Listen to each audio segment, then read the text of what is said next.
Hello बच्चों, यदि आप भी कक्षा 10 के विद्यार्थी हैं और 22 फरवरी से पेपर देने जा रहे हैं और आपने अभी तक कुछ नहीं पढ़ा है, बहुत घबरा रहे हैं, तो घबराने की कोई ज़रूरत नहीं है। सिर्फ इस वीडियो को देखिए और जो इस वीडियो में बताया जाए वैसे ही एग्ज़ाम को लिख कर आइए। आपके 70 में कम से कम 60 नंबर आएंगे। इस वीडियो में आपको बताया जाएगा कि बिना पढ़े 400 नंबर कैसे लेकर आएंगे आप। अगर आपको कुछ नहीं आता है तो आपको क्या करना होगा, किस तरह से आपको कॉपी लिखना होगी, आप कॉपी में क्या लिखेंगे, कैसे लिखेंगे, क्या छोड़ेंगे, ये सब बातें आपको बताई जाएंगी। आपको आखिर लिखना कैसे है, ये भी सब कुछ इस वीडियो के माध्यम से बताया जाएगा। पूरी वीडियो में देखें, पूरी वीडियो एंड तक ज़रूर देखें। तो इसमें 4 नियम हमने लाए हैं। पहला नियम है, सबसे पहले आप एग्ज़ाम में काला और नीला पेन लेकर जाएं। बेटा कुछ बच्चे हरा, लाल या गुलाबी इस तरीके से पेन ले जाते हैं, जो कि एग्ज़ाम में बिल्कुल भी अलाउ नहीं होते हैं। इसलिए सिर्फ काला और नीला पेन लेकर जाइए। काला और नीला, वो भी जेल पेन नहीं लेके जाना होता, बॉल पॉइंट पेन लेने के जाना होता है। इसलिए आप लोग इस बात का खास ध्यान रखें कि काला और नीला पेन लेके जाएं। हाँ, स्केच काला लेके जा सकते हैं हेडिंग डालने के लिए। आपको पहले ऑब्जेक्टिव प्रश्न और एक निश्चित समय दिया जाएगा। ऑब्जेक्टिव प्रश्न होगा मतलब सबसे पहले आपके 20 विकल्प होंगे। वो 20 विकल्प आप बहुत संभाल के लगाइएगा, क्योंकि अगर वो सही हो जाते हैं तो हमारे बहुत अच्छे नंबर आ जाएंगे। और निश्चित समय होगा, 3 घंटे 15 मिनट का एक निश्चित समय होता है। दूसरा नियम, उसके बाद आपको सब्जेक्टिव प्रश्न दिया जाएगा। सब्जेक्टिव प्रश्न उसके बाद आपको दिया जाएगा, मीन्स आपको वर्णनात्मक प्रश्न होंगे जो कि कॉपी पर आपको लिखना होंगे। फर्स्ट पेज पर खास ध्यान रखना बिल्कुल इस बात का, फर्स्ट पेज पर आप काट पीट कर नहीं लिखेंगे। बहुत ही संभाल के अच्छे से पहले पेज को सुंदरता के साथ लिखेंगे।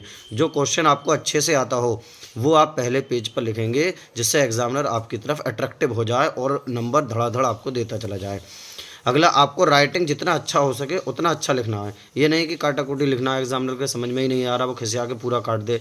इसलिए राइटिंग जितना हो सके अपनी तरफ से उतना आपको साफ तरीके से लिखना है और ओवर राइटिंग ज़्यादा करना नहीं है। काटना भी, अगर कोई क्वेश्चन है मान लो आपका बीच में कहीं ये शब्द गलत हो जाता है तो इसे इस तरह से नहीं काटना है, बस ऐसे करके काट देना, इस तरह से बस। ठीक है। तीसरा नियम क्या है, जब आपको प्रश्न कॉपी मिलेगा उस समय प्रश्न को सही सही ज़रूर पढ़ें। जब आपको कॉपी मिलेगी तो उसे अच्छी तरह से एक बार ज़रूर पढ़ें। अगर समझ में नहीं आ रहा है दूसरी बार पढ़ें, तीसरी बार पढ़ें, चौथी बार पढ़ें। प्रश्न को जब हम 2-3 बार पढ़ लेते हैं तो उसमें कुछ ना कुछ कीवर्ड निकल कर आ जाता है, जिसकी सहायता से हम पूरा क्वेश्चन को सोल्व कर लेते हैं। इसलिए क्वेश्चन को बहुत ही संभाल के अच्छे से पढ़ना और ख़ास ध्यान इसका लिखना है। कॉपी लिखते समय आप उसमें गलत शब्द, गाना, गाली, कसम, ये सब बातें नहीं लिखना। इससे एग्जामिनर थोड़ा खिसिया जाता है और कॉपी को काट देता है, पूरे प्रश्न को काट देता है। सबसे महत्वपूर्ण जानकारी है, अब आपको लिखना कैसे है ये बात आपको बताई जाएगी। सबसे पहली बात तो यह है कि इसमें 4 बातें आप खास ध्यान रखना। सबसे पहले, जो क्वेश्चन आपको बहुत अच्छे से आता हो पहले पेज पर आप वो लिखिए, सबसे पहले वो कीजिए। दूसरी बात यह है, जो क्वेश्चन आपको कम आता हो, जिसके बारे में हल्की मालूमात हो, पहले वो करिए। अब तीसरी बात ऐसी है, जो आपको बिल्कुल ही क्वेश्चन नहीं आता है, उसे करने के लिए क्वेश्चन को 3-4 बार पढ़िए, उसमें से कोई कीवर्ड निकालिए और उसकी हेल्प से पूरा लिख दीजिए। मान लो आपने निकाल दिया, कोई शब्द आपने निकाल लिया, जैसे अर्थव्यवस्था शब्द आ गया। अब चाहे अर्थव्यवस्था किसी भी चीज़ की आ जाए, अर्थव्यवस्था का मतलब होता है आर्थिक व्यवस्था को संभाले रखना। तो हमारी भारत की अर्थव्यवस्था बहुत अच्छी नहीं है। इसकी व्यवस्था को संभालने के लिए हमें बहुत अच्छे कदम उठाने चाहिए। सरकार को चाहिए कि हमारी अर्थव्यवस्था को सुधारने के लिए कुछ अच्छे कदम उठाएं।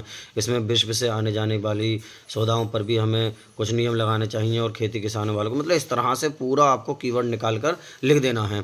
और चौथी बात ये होती है, सबसे मेन बात, आपको जो MCQ क्वेश्चन होंगे वो आपको इस तरीके से 4 विकल्प होंगे। गोले को बड़ा अच्छा तरह से ढंग तरीके से एक ही बार इसे बस आपको फिल करना है, एक ही गोले को चारों में से, और इस पर ना इरेजर चलाना है ना कुछ भी नहीं चलाना है। अगर आप कुछ एक्स्ट्रा इस पर करते हैं तो आपका ये गोला बिल्कुल गलत मान लिया जाएगा। तो वीडियो की जानकारी कैसी लगी कमेंट्स बॉक्स में बताइए।